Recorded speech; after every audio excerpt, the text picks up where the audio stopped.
463 قبل مسیح تا 483 قبل مسیح۔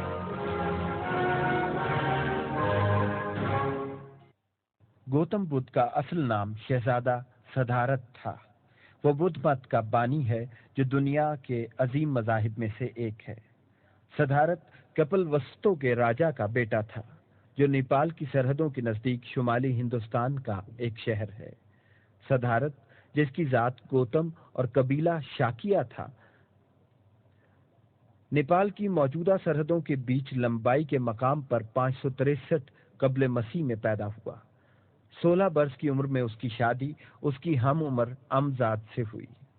شاہی محل میں پرتعیش ماحول میں اس کی پرورش ہوئی، تاہم وہ خود اس ماحول کا خوگر نہ ہوا۔ وہ بیکل رہتا۔ اس نے مشاہدہ کیا کہ بیشتر انسان غریب ہیں اور اس محرومی کے سبب مسلسل ابتلاؤں میں گھرے رہتے ہیں، حتیٰ کہ اہل ثروت بھی اکثر مایوس اور ناخوش رہتے ہیں۔ نیز ہر شخص بیماری کا شکار ہوتا اور آخرکار مر جاتا ہے۔ قدرتی طور پر سدھارتھ نے غور کیا کہ کوئی ایسی کیفیت بھی ہے جو ان عارضی مسرتوں سے، جو بالآخر موت اور بیماری سے پامال ہو جاتی ہیں، مورا ہو۔ 29 برس کی عمر میں جب اس کے بچے کی پیدائش ہوئی، گوتم نے فیصلہ کیا کہ وہ اپنی موجودہ زندگی سے کنارہ کشی اختیار کر لے اور خود کو سچ کی تلاش کے لیے وقف کر دے۔ وہ محل سے روانہ ہو گیا۔ اس نے اپنی بیوی، اپنے نومولود بچے اور تمام دنیاوی آسائشات کو ترک کر دیا۔ وہ ایک مفلس یوگی بن گیا۔ کچھ عرصہ اس نے اس دور کے مشہور یوگی علماء سے حصول علم کیا۔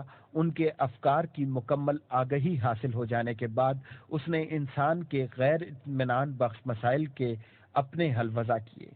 یہ خیال عام ہے کہ انتہا درجے کا ذہن سچ کا رستہ ہموار کرتا ہے۔ گوتم نے بھی خود کو ایک سنیاسی بنانے کی کوشش کی۔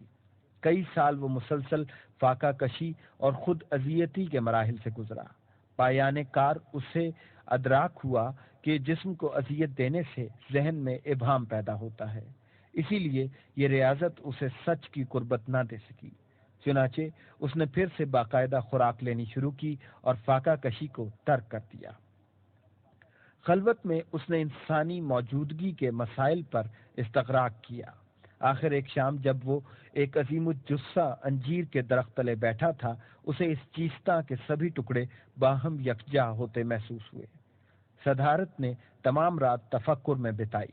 صبح ہوئی تو اسے منکشف ہوا کہ اس نے حل پا لیا تھا، اور وہ یہ کہ اب وہ بدھ بن گیا تھا، جس کے معنی ایک اہل بصیرت کے ہیں۔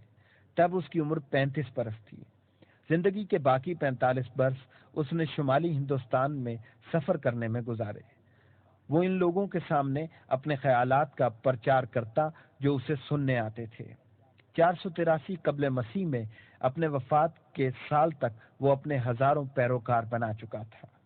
بدھ کی بنیادی تعلیمات کو بدھوں کے الفاظ میں 4 اعلیٰ سچائیوں کے عنوان سے سمیٹا جا سکتا ہے۔ اول، انسانی زندگی اپنی جبلی حیثیت میں دکھوں کا مسکن ہے۔ دوم، اس ناخوشی کا سبب انسانی خود غرضی اور خواہش ہے۔ سوم، اس انفرادی خود غرضی اور خواہش کو ختم کیا جا سکتا ہے۔ اسے اصطلاحاً نروان کہا جاتا ہے۔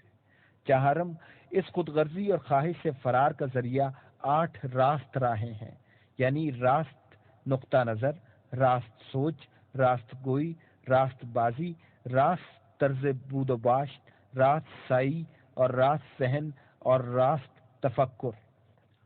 گوتم کی وفات کے بعد ایک عرصے تک یہ نیا مذہب ذرا سست رفتاری سے پھیلا۔ 3 صدی قبل مسیح میں عظیم ہندوستانی شہنشاہ اشوک نے بدھ مت اختیار کر لیا۔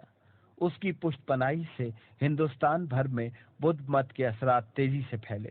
بدھ مت ہندوستان سے باہر بھی مقبول ہوا۔ یہ جنوب میں سیلون تک پھیلا اور مشرق میں برما تک۔